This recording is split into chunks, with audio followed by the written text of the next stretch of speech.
ಜೈ ಶ್ರೀಮನ್ನಾರಾಯಣ. ನಾನು ಹೇಳುವ ವಿಶ್ಲೇಷಣೆ ರಾಮಾನುಜದಾಸ ಶ್ರೀಮಾನ್ ಗಟ್ಟು ವೇಣುಗೋಪಾಲ ಸ್ವಾಮಿಯವರ ರಚನೆಯಾಗಿದೆ. 18ನೇ ಅಧ್ಯಾಯ ಮೋಕ್ಷ ಸನ್ಯಾಸ ಯೋಗ. 50ನೇ ಶ್ಲೋಕ. ಸಿದ್ಧಿಂ ಪ್ರಾಪ್ತೋ ಯಥಾ ಬ್ರಹ್ಮ ತಥಾಪ್ನೋತಿ ನಿಬೋಧ ಮೇ. ಸಮಾಸೇನೈವ ಕೌಂತೇಯ ನಿಷ್ಠಾ ಜ್ಞಾನಸ್ಯ ಯಾ ಪರಾ. ಓಂ. ಗೀತಾಚಾರ್ಯ ಶ್ರೀಕೃಷ್ಣ ಪರಮಾತ್ಮ ಅರ್ಜುನನೊಂದಿಗೆ ನಮ್ಮೆಲ್ಲರಿಗೂ ಮೋಕ್ಷ ಸನ್ಯಾಸ ಯೋಗವನ್ನು ಕಲಿಸುತ್ತಿದ್ದಾನೆ.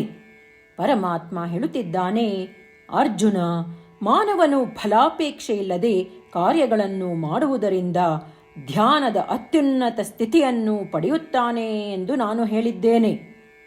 ಆದಾಗ್ಯೂ ಆ ಅತ್ಯುನ್ನತ ಧ್ಯಾನದ ಸ್ಥಿತಿಯನ್ನು ಸಾಧಿಸಿದ ನಂತರ ಯಾವ ರೀತಿಯ ಆಧ್ಯಾತ್ಮಿಕ ಅಭ್ಯಾಸವನ್ನು ಅನುಸರಿಸುವ ಮೂಲಕ ಒಬ್ಬನು ಪರಮಾತ್ಮ ಅಥವಾ ಪರಬ್ರಹ್ಮವನ್ನು ಪಡೆಯಬಹುದು? ಯಾರು ಅತ್ಯುನ್ನತ ಧ್ಯಾನದ ಸ್ಥಿತಿಯ ಪರಮೋಚ್ಚ ಗುರಿಯೋ ಅಥವಾ ಗಮ್ಯಸ್ಥಾನವಾಗಿದೆಯೋ ಅಂದರೆ ಪರಮಾತ್ಮ ಅಥವಾ ಪರಬ್ರಹ್ಮವನ್ನು ಪಡೆಯಬಹುದು. ಆ ಆಧ್ಯಾತ್ಮಿಕ ಅಭ್ಯಾಸವನ್ನು ಈಗ ನಾನು ನಿನಗೆ ಸಂಕ್ಷಿಪ್ತವಾಗಿ ಹೇಳುತ್ತೇನೆ. ಹೀಗೆ ಹೇಳುವ ಮೂಲಕ ಶ್ರೀಕೃಷ್ಣ ಪರಮಾತ್ಮನು ಮಾನವನು ಅತ್ಯುನ್ನತ ಧ್ಯಾನದ ಸ್ಥಿತಿಯನ್ನು ಪಡೆದ ನಂತರ ಅವನು ಪರಬ್ರಹ್ಮ ಅಥವಾ ಪರಮಾತ್ಮನನ್ನು ಪಡೆಯುವ ಅನುಕ್ರಮವನ್ನು ಅನುಸರಿಸುವ ಪ್ರಕ್ರಿಯೆಯನ್ನು ವಿವರಿಸಲು ಪ್ರಯತ್ನಿಸುತ್ತಿದ್ದಾನೆ. ಆದುದರಿಂದ ಶ್ರೀಕೃಷ್ಣ ಪರಮಾತ್ಮನ ಉಪದೇಶವನ್ನು ಶ್ರದ್ಧೆಯಿಂದ ಕೇಳುತ್ತಾ ಫಲಿತಾಂಶಗಳನ್ನು ಕೇಂದ್ರೀಕರಿಸದೆ ನಮ್ಮ ಕೆಲಸವನ್ನು ಸರಿಯಾಗಿ ಮಾಡೋಣ. ನಾವು ಶ್ರೀಮನ್ನಾರಾಯಣನ ಸೇವೆಯಾಗಿ ಪ್ರತಿ ಕಾರ್ಯವನ್ನು ಮಾಡೋಣ. ಶ್ರೀಮನ್ನಾರಾಯಣನ ಪ್ರಾಪ್ತಿಯನ್ನು ನಮ್ಮ ಜೀವನದ ಗುರಿಯನ್ನಾಗಿ ಮಾಡಿಕೊಳ್ಳೋಣ. ನಾವು ಶ್ರೀಮನ್ನಾರಾಯಣನಲ್ಲಿ ಮಾತ್ರ ಶರಣಾಗಿ ಕೇವಲ ಶ್ರೀಮನ್ನಾರಾಯಣನನ್ನು ಮಾತ್ರ ಆಶ್ರಯಿಸೋಣ. ನಾವೆಲ್ಲರೂ ಶ್ರೀಕೃಷ್ಣ ಪರಮಾತ್ಮನ ಮಾತುಗಳನ್ನು ಶ್ಲೋಕದ ರೂಪದಲ್ಲಿ ಹಾಗೆಯೇ ಪುನರಾವರ್ತಿಸೋಣ. ಸಿದ್ಧಿಂ ಪ್ರಾಪ್ತೋ ಯಥಾ ಬ್ರಹ್ಮ ತಥಾಪ್ನೋತಿ ನಿಬೋಧ ಮೇ. ಸಮಾಸೇನೈವ ಕೌಂತೇಯ ನಿಷ್ಠಾ ಜ್ಞಾನಸ್ಯ ಯಾ ಪರಾ. ಗೀತೆಯ ಸತ್ವ ಮತ್ತು 8 ಭಾಷೆಗಳು. ಶ್ರೀಕೃಷ್ಣ ಪರಮಾತ್ಮ ಉಪದೇಶಿಸಿರುವ ಶ್ರೀಮದ್ ಭಗವದ್ಗೀತೆಯ ಪೂರ್ಣಸತ್ವ. ಅಧ್ಯಾಯ 18, 65ರಿಂದ 70 ಶ್ಲೋಕಗಳಲ್ಲಿ 8 ಕಾರ್ಯಗಳನ್ನು ಮಾಡಬೇಕಾಗಿದೆ. ಶ್ರೀಕೃಷ್ಣ ಹೇಳುತ್ತಾನೆ, ಈ 8 ಕಾರ್ಯಗಳನ್ನು ಯಾರು ಅನುಸರಿಸುತ್ತಾರೋ ಅವರನ್ನು ನಾನು ಪ್ರೀತಿಸುತ್ತೇನೆ. ನಾನು ಆ ಭಕ್ತರನ್ನು ಎಲ್ಲ ವಿಧದ ಮಾರ್ಗಗಳಲ್ಲೂ ಸಂರಕ್ಷಿಸುತ್ತೇನೆ. ಶ್ರೀಕೃಷ್ಣ ಪರಮಾತ್ಮ ಉಪದೇಶಿಸಿದ ಭಗವದ್ಗೀತೆಯನ್ನು ಪೂರ್ಣ ಕೇಳಿಸಿಕೊಂಡ ನಂತರ ಅರ್ಜುನ ಹೇಳುತ್ತಾನೆ, ಕರಿಷ್ಯೆ ವಚನಂ ತವ. ಇದರ ಅರ್ಥ, ಕೃಷ್ಣ, ನಾನು ನೀನು ಹೇಳುವ ರೀತಿಯೇ ಮಾಡುವೆ. ಇದೇ ಕಾರಣದಿಂದ ಶ್ರೀಕೃಷ್ಣ ಅರ್ಜುನನಿಗೆ ಎಲ್ಲ ವಿಧದ ಯಶಸ್ಸು ಮತ್ತು ವಿಜಯಗಳನ್ನು ಪ್ರದಾನ ಮಾಡಿದ. ನಾವು ಈ 8 ಕರ್ಮಗಳನ್ನು ಮಾಡುತ್ತೇವೆ ಎಂದು ಪರಮಾತ್ಮನಿಗೆ ನಮ್ಮ ಪ್ರತಿಜ್ಞೆಯನ್ನು ಮಾಡೋಣ. ಶ್ರೀಕೃಷ್ಣ ಪರಮಾತ್ಮನಿಗೆ ವಚನ ಕೊಡುವುದಕ್ಕಿಂತ ಯಾವ ಪೂಜೆ, ತಪಸ್ಸು ಅಥವಾ ಯಜ್ಞ ದೊಡ್ಡದಿಲ್ಲ.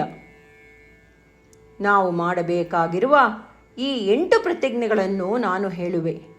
ನೀವೆಲ್ಲರೂ ದಯವಿಟ್ಟು ಮನಸ್ಸು ಮತ್ತು ಹೃದಯದಿಂದ ಯೋಚಿಸಿ.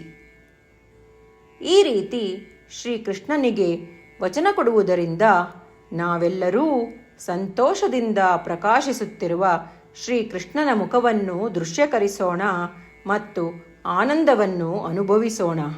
ಜೈ ಶ್ರೀಮನ್ನಾರಾಯಣ. ಇವುಗಳೇ ನಮ್ಮ 8 ಪ್ರತಿಜ್ಞೆಗಳು. ನಮ್ಮ ಮೊದಲನೇ ಪ್ರತಿಜ್ಞೆ, ಹೇ ಶ್ರೀಮನ್ನಾರಾಯಣ, ನೀನು ಸೂಚಿಸಿರುವ ಹಾಗೆ ನಾನು ಸದಾ ನಿನ್ನ ಧ್ಯಾನ ಮತ್ತು ಚಿಂತನೆ ಮಾಡುವೆ. ನಮ್ಮ ಎರಡನೇ ಪ್ರತಿಜ್ಞೆ, ಹೇ ಶ್ರೀಮನ್ನಾರಾಯಣ, ನೀನು ಸಲಹೆ ನೀಡಿರುವ ಹಾಗೆ ನಾನು ಸದಾ ನಿನ್ನ ಭಕ್ತನಾಗಿರುವೆ. ನಮ್ಮ ಮೂರನೇ ಪ್ರತಿಜ್ಞೆ, ಹೇ ಶ್ರೀಮನ್ನಾರಾಯಣ, ನಾನು ನನ್ನ ಎಲ್ಲ ಕರ್ಮಗಳನ್ನು ನಿನ್ನ ಸೇವೆ ಮತ್ತು ನಿನ್ನ ಸಂತುಷ್ಟಿಗಾಗಿ ಮಾಡುವೆ.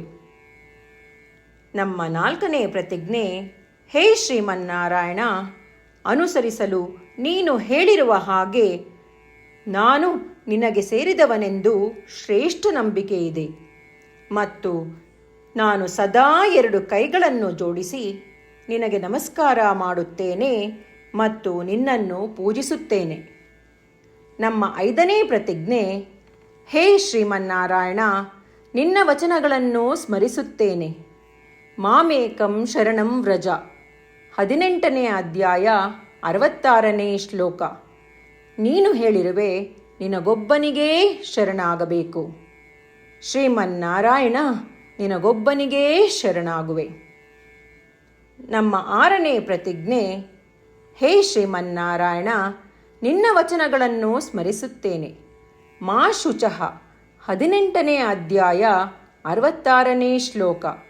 ನೀನು ನಮಗೆ ಪುನರ್ ಆಶ್ವಾಸನೆ ನೀಡಿದ್ದೀಯ, ದುಃಖಿಸಬೇಡವೆಂದು. ನಾನು ಎಂದಿಗೂ ದುಃಖಿಸುವುದಿಲ್ಲ.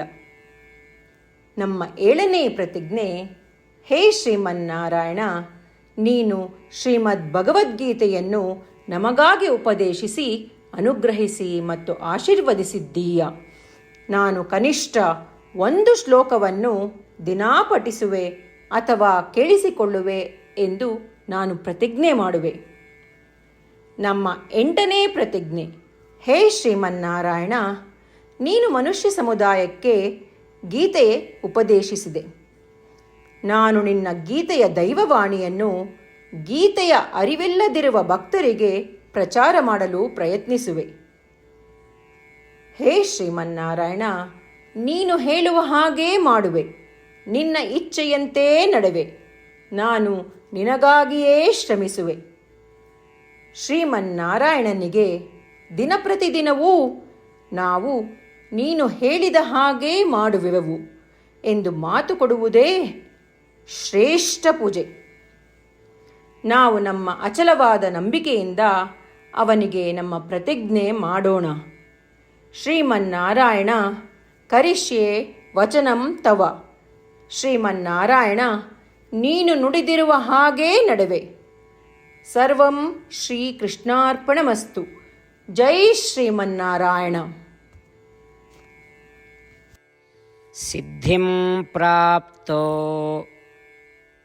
ಯಥಾ ಬ್ರಹ್ಮ ತಥಾಪ್ನೋತಿ ನಿಬೋಧ ಮೇ. ಸಮಾಸೇನೈವ ಕೌಂತೇಯ ನಿಷ್ಠಾ ಜ್ಞಾನಸ್ಯ ಯಾ ಪರಾ. ಓಂ